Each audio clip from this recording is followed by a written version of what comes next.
السميع العليم من الشيطان الرجيم بسم الله الرحمن الرحيم وصلى الله على محمد وعلى آله وصحبه وسلم. رضيت بالله ربا وبالإسلام دينا وبمحمد صلى الله عليه وسلم رسولا ونبيا. ربي أعوذ بك من همزات الشياطين وأعوذ بك ربي أن يحضرون ولا حول ولا قوة إلا بالله العلي العظيم. Continuing on with the Prophet ﷺ's legendary government military legacy, the era of Sayyidina Umar bin Al-Khattab, page number 125. 1.2.3, the Battle of Barusma, 13 years after the Hijriya. Then they met in the place between Kaskar and As-Saqatiya, which was called Barusma. On the right and left flanks of Narsi's army were two of his cousins, Bandawa and Birawa. Rustam had put the army under the command of Jalinus. When Abu Ubaid heard of that, when Abu Ubaid heard of that, he hastened to fight before the rest came. The fight was intense and the Persians were defeated and Narsi fled. Abu Ubaid sent Muthanna ibn al-Harith and other troops to some areas of that region, such as the river of Jawr, which they conquered by means of treaties and by force.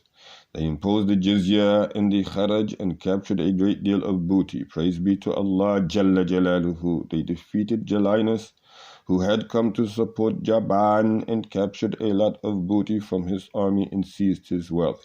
And he fled to his people, humiliated and defeated.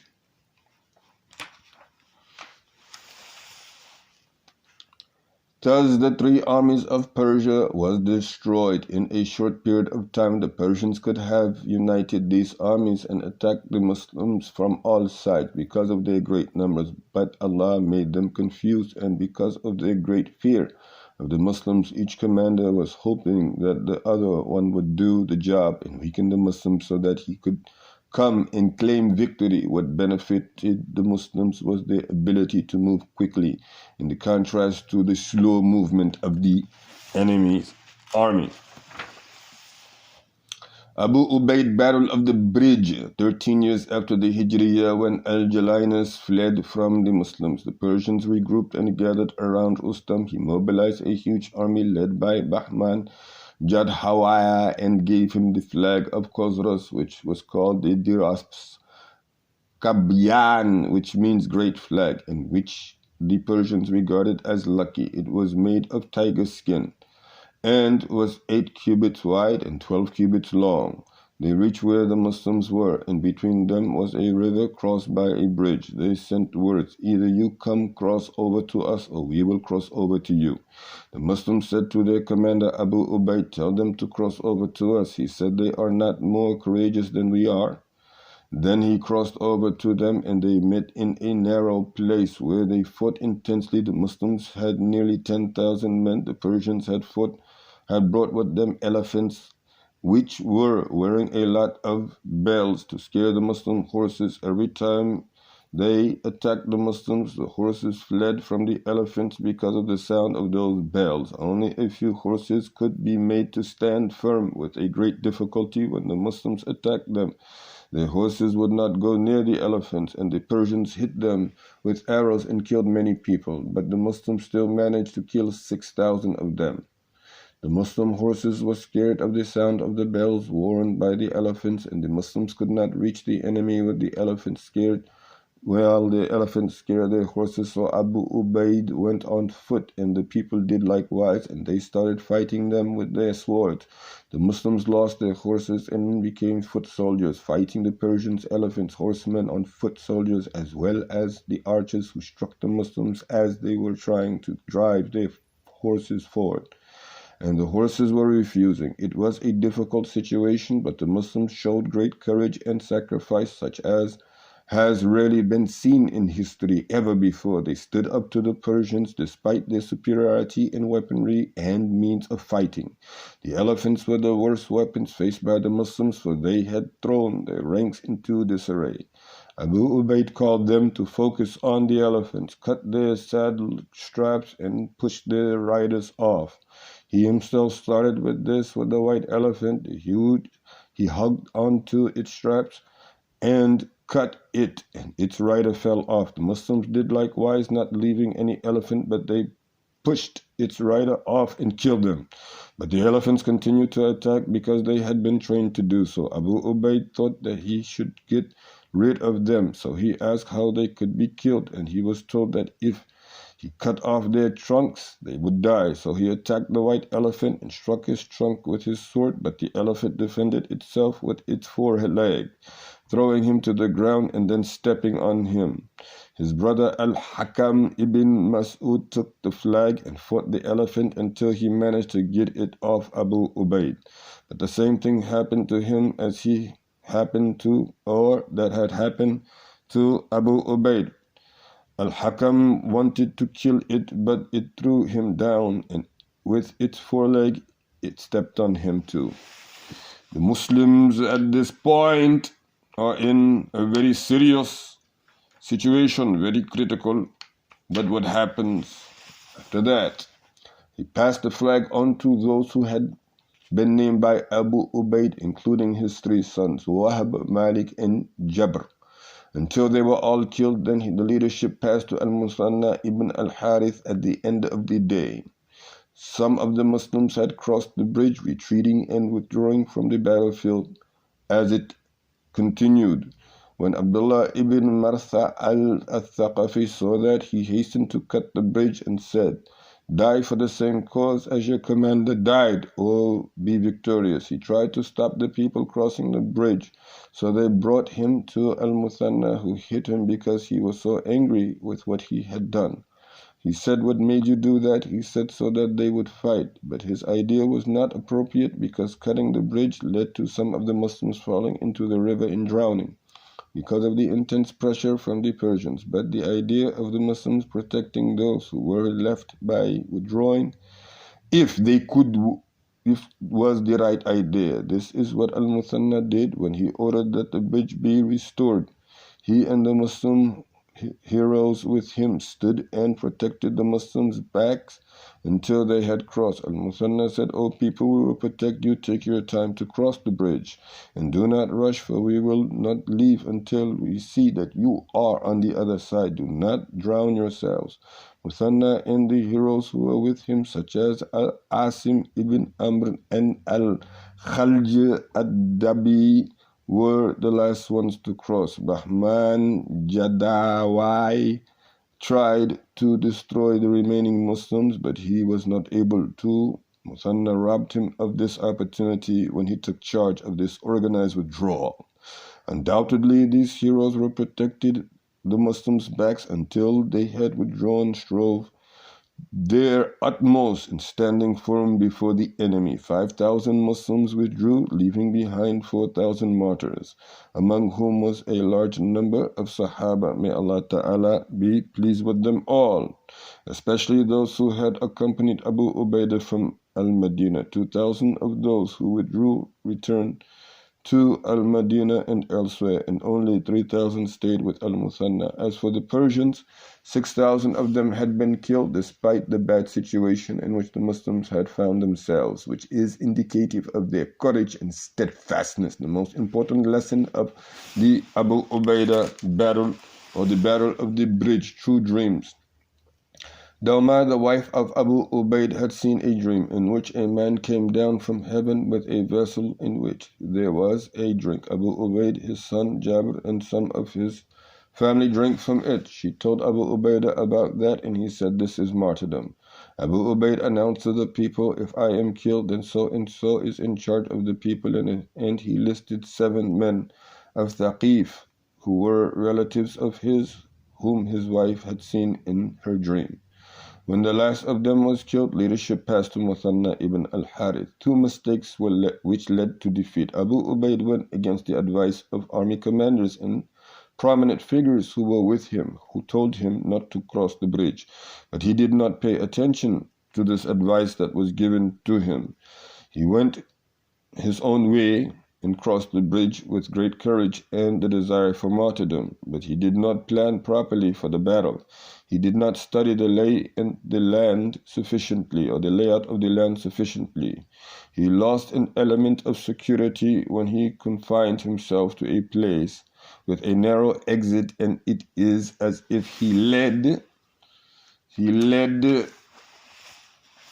his entire army into a trap with no reason. He lost the advantage of using different types of weapons together when his horsemen no longer played a role in the battle, and his forces had to proceed on foot with no cavalry, and they had to face the infantry, cavalry, and elephants of the Persians. There was no efficient leadership in this battle until Al-Muthanna finally took over after the 7 who had gone before him. He also forfeited the ability to maneuver his troops properly because of the narrowness of the place, as the large number of his troops was no use in unsuitable terrain, and he did not succeed in choosing a good battle plan to help him achieve his aims. He lost all that, and in fact he handed it all to the enemy to use against him. Very important lesson. What made Abu Ubaid's error worse was another mistake which compounded the first. This was the mistake made by Abdullah ibn Marthad al-Thaqafi when he cut the bridge so that none of the Muslims could retreat. Were it not for the grace of Allah Jalla Jalaluhu, then the steadfastness of Muthanna ibn al-Haris al-Shaybani and those who were with him, all the Muslims would have been killed. 1.3.3 The value of strong leadership in the field. The Battle of the Bridge proves the importance of strong leadership in the field as represented by Al-Muthanna and the commanders who were with him. When calamity befell the army, those leaders who could do so brought their troops out of the situation. With the help of those heroes, Al-Muthanna was not able to protect the Muslim army, and he was the last one to cross the bridge. This is one of the noblest kinds of sacrifice. 1.3.4 Al-Muthanna raised the morale of his troops. Al-Muthanna withdrew with 4,000 troops who were left from the original number of 10,000, and he began his pursuit of the Persian leaders Jaban and Mardan Shah in the direction of Alyhi'Ssalam. Al-Muthanna pursued them for a long distance because he did not want them to launch a counterattack until they had gone far from the place of withdrawal. When he reached As-Samawa, he launched a sudden and shocking attack with his cavalry, which he himself led, and defeated them. It seems that the element of surprise and the fact that they could not imagine that a man who has lost most of his army could be able to show such a resolve, left the Persians stunned by this attack, and they suffered great losses as a result. Al-Muthanna managed to capture the 2 leaders whom he executed. This victory had an immense impact on strengthening the morale of those who were left of his army and the local inhabitants. It also raised the status of Al-Muthanna in the eyes of his troops and the neighboring tribes. 1.3.5 Every time the Muslims faced with dilemma, Allah will create the means to get them out of that. Al-Muthanna stayed in Iraq with a small number who were not enough to guard the lands and possessions that the Muslims had gained. The Persians could have driven the remnants of the Muslims' army out of Iraq, and they would have found that the Arabs were still loyal to them, would chase the Muslims. So this is what we're having to retract. The Persians could have driven the Muslim remnants out of Iraq, and they would have found that the Arabs who were still loyal to them would chase the Muslims out into the desert. But Allah was with his believing group, as he is with the believers in all places. Every time the sincere Muslims fall into a dilemma, Allah creates the means for them to get out of that. Allah created Jalla Jalaluhu something that distracted the Persians from the Muslims, and they split into 2 groups, one with Rostam and one with Fayrazan. News of that reached the Persian ruler Bahman Jadawai, and he hastened to return to Al-Madain, as he was one who was looked up to in political affairs. Thus Allah spared the Muslims from fighting, and He spared them from calamity. This gave them the opportunity to receive reinforcements coming from Al-Madinah to strengthen them and make their army bigger. The Battle of Al-Buwaib. 13 years after the Hijriya, Umar mobilized the people and sent reinforcements to the Muslim army in Al-Iraq, among whom were Jarir ibn Abdullah al-Bajali and his people of Hadala ibn Arabi. He also sent Hilal ibn Al-Qama and a group from the tribe of Qatham under the leadership of Abdullah ibn Dhi as-Saymain. He also sent them to Iraq to join the Muslim troops there. Both Umar ibn Ribi ibn Handala with his people and Ribi ibn Amir ibn Khalid came to the Khalif, and he sent them to join the troops in Al-Iraq as well. Thus column of reinforcements came one after another, marching towards Al-Iraq. At the same time, Al-Muthanna ibn Al-Harith al-Shaybani sent word to the Muslim commanders in Iraq asking for support, and they sent reinforcements to increase the size of his army. When the Persian leaders found out that a huge army had gathered around Al-Muthanna, they sent Mahran al-Hamandan with an army of horsemen to confront the army of Muthanna. When Al-Muthanna found out about that, he wrote to the reinforcements who were coming to him, telling them to join him at Al-Buwaib. These reinforcements were being led by Jarir ibn Abdullah, and when Al-Muthanna wrote to him, he said, "A new development has arisen, and we cannot wait here until you join us. So hasten to join us, and we will meet in Al-Buwaib." So they met in Al-Buwaib, and there was nothing between them and the Persian army but the river. Al-Muthanna waited until Mahran wrote to him and said, "Either you cross over to us, or we will cross over to you." Al-Muthanna said, "Cross over." So Bahran crossed over with his army. That happened in Ramadan, 13 years after the Hijriya. Al-Muthanna stood up and addressed his troops and said to the Muslims, "You are fasting, and fasting weakens you. I think that you should break your fast and eat something to gain strength to fight your enemy." They agreed to that and broke their fast. And Al-Muthanna prepared his army and went around encouraging them to fight, saying to every group, "I hope that the Arabs will not be defeated because of you. By Allah, there is nothing that I want for myself this day that I do not want for you." The narrators said that Al-Muthanna was kind to them in word and deed, and he stayed with the people at times of hardship and times of ease. No one could find fault in him in word or deed. This is indicative of his good leadership and great wisdom, and of the fact that the army obeyed him out of love and conviction. When Al-Muthanna was pleased with the army's preparations, he said, "I will say takbir 3 times, so get ready and then attack when I say it for 4th time."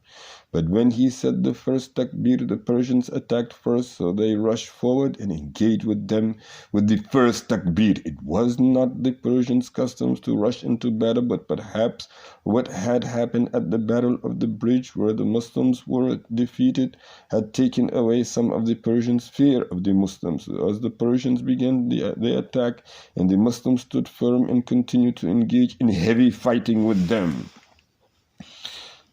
as well. So, participating in the fighting, Al-Muthanna was also watching carefully over his army. Whenever he saw any weak point, he sent a man there to tell them, "The commander sends his salam to you and says, do not expose the Muslims to danger today." They agreed and filled the gap. When the battle had raged fiercely for a long time, Al-Muthanna said to Anas ibn Hilal, "O Anas, if you see me attacking Mahran, join me." And he said likewise to Ibn Mardi al-Fahr. Then Al-Muthanna attacks Mahran and pushed him towards the right flank. Al-Muthanna continued to put pressure on his army. The corps of the two armies met in combat, and the dust flew up. The flanks were also fighting and could not come to the aid of their leaders. Either the mushrikun or the Muslims who could not be aided by their aids. Mas'ud ibn Hiratha, the commander of the Muslim infantry, said to his troops, "If you see that we are struck, do not stop fighting, for you will expose the army and cause defeat. Stick to your positions and do not leave any gaps." Mas'ud and other Muslim commanders were struck, and Mas'ud saw his troops wavering because he had been hit and was weak and heavily wounded. He said, "O troops of Bakr ibn Wa'il, raise your flags. May Allah Jalla Jalaluhu grant you victory. Do not be stunned because of my death." Al-Muthanna realized that his brother had been struck, so he addressed the people saying, "O Muslims, do not worry about my brother being struck, for the best of you die in the same manner." Allahu Akbar. Anas ibn Hilal al-Numayri fought until he was struck. Al-Muthanna carried him and carried his brother Mas'ud and brought them to his tent. The fighting was still raging all along the front, but in the heart of the battle, the tide began to turn against the Persians. The corps of the Muslim army inflicted heavy losses on the Persian corps, and Al-Muthanna drove a wedge into the corps of the Persian army. Among those who penetrated the Persian army was Jarir ibn Abdullah, along with Bajir ibn al-Hawba and al-Mundir ibn Hassan and the people of Dabba who were with them. Qurt ibn Jama al-Abdi fought until many spears and swords were broken in his hand. He killed Sahr Baraz, one of the Persian chieftains and the leader of their cavalry. The fighting continued until the Muslims destroyed the core of the Persian army and penetrated deep into their ranks. Al-Musanna stood where the dust was thick until it settled, and the core of the Mushrik army had been finished off, and their commander Mahran had been killed, but the flanks of the army were still fighting one another. When the Muslims on the flanks saw the core of the army had been defeated and its people were dead, their resolve against the Mushrikeen was strengthened, and they started chasing the Persians. Al-Muthanna and the Muslims in the core were praying for their victory until the Muslims defeated the Persians. Then Al-Muthanna rushed to the bridge before the Persians got there and cut it, and the Persians spread all over the banks of the Euphrates, and the Muslim horsemen attacked them and killed them, leaving their bodies in heaps. Some narrators report that the number of their slain reached 100,000. Inshallah, we will stop here and pick it up from the bottom of page number 135. سبحانك اللهم وبحمدك وتبارك اسم ربك وتعالى جدك ولا إله غيرك ولا حول ولا قوة إلا بالله العلي العظيم. سبحان ربك رب العزة عما يصفون، سلام على المرسلين والحمد لله رب العالمين.